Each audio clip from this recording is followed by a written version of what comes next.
Okay, I teach several different wrist escapes, low and high versions. Okay, most people are Jiu-Jitsu are used to low, not used to high. I put a lot of high ones in because that's typically because your hands are up. But we'll start off very basic, an inline low wrist grab. Someone grabs your wrist. First thing is, someone touches you, an active hand has to come up. I'm a firm believer of that, and I beat it into my students' heads. As soon as someone touches you, a hand better come up. Thumb tucked in, hand up. Okay? Because I know where this hand is. That's the one I'm concerned about. So hands up. So now to get out of here, there's several ways. You'll never be able to. First thing you don't want to do is ever create a tug of war. Biggest person is going to win. I want to escape the weakest point of the human's grip, which is between the thumb and right here. From here, what I want to do is first I got to take his mind off this, right?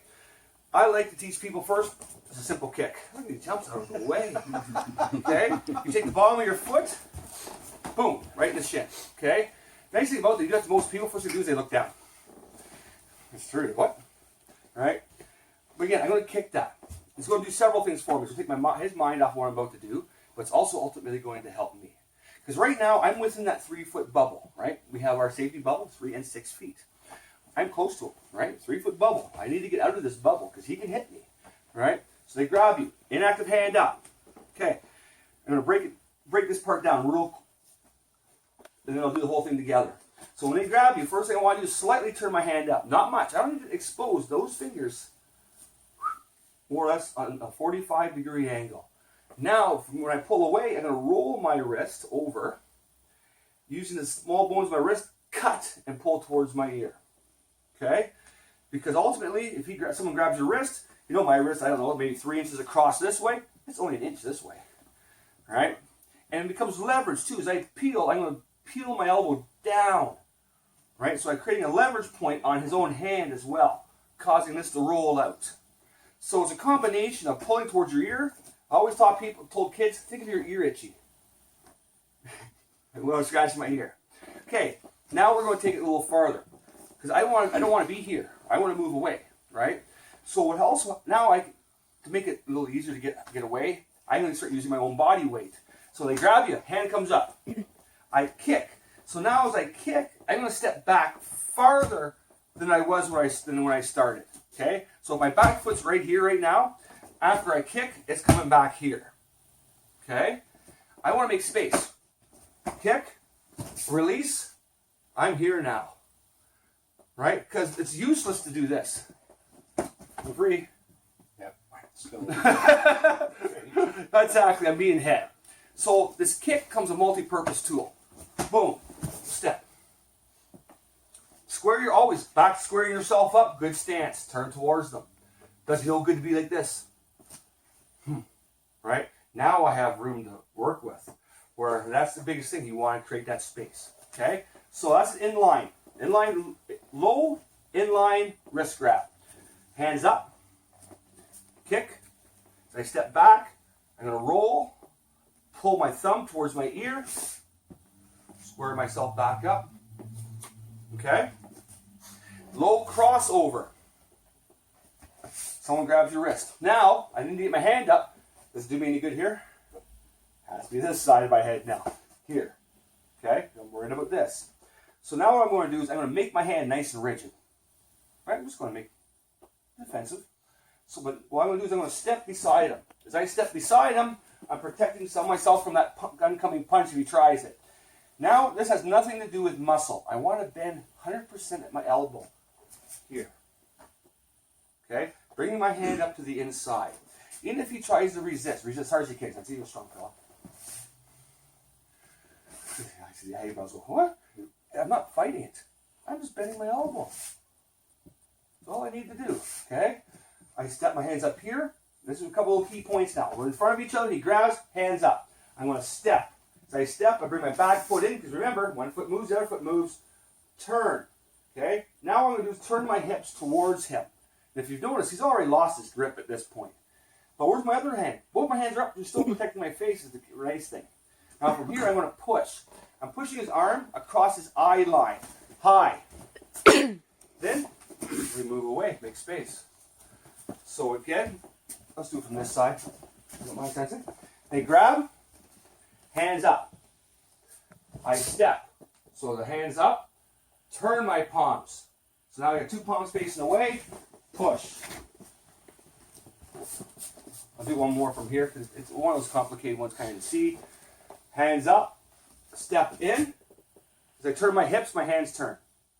So now I'm facing you with force.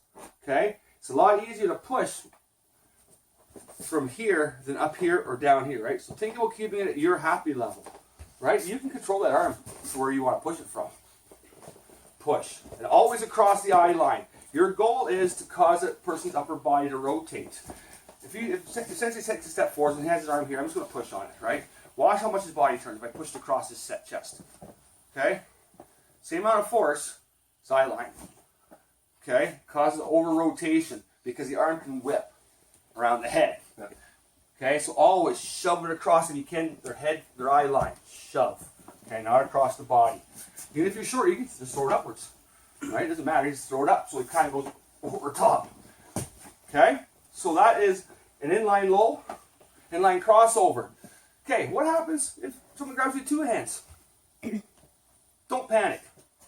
Simplest way to think about this, that wrist escape we just did a minute ago, just works just fine. Always go towards your open side. I could be in the dark. My open side, turn, release. I grab the other arm. It doesn't matter if he has one hand above the other, it don't matter. Right? Again, he's dark, he grabs you. Open side, release.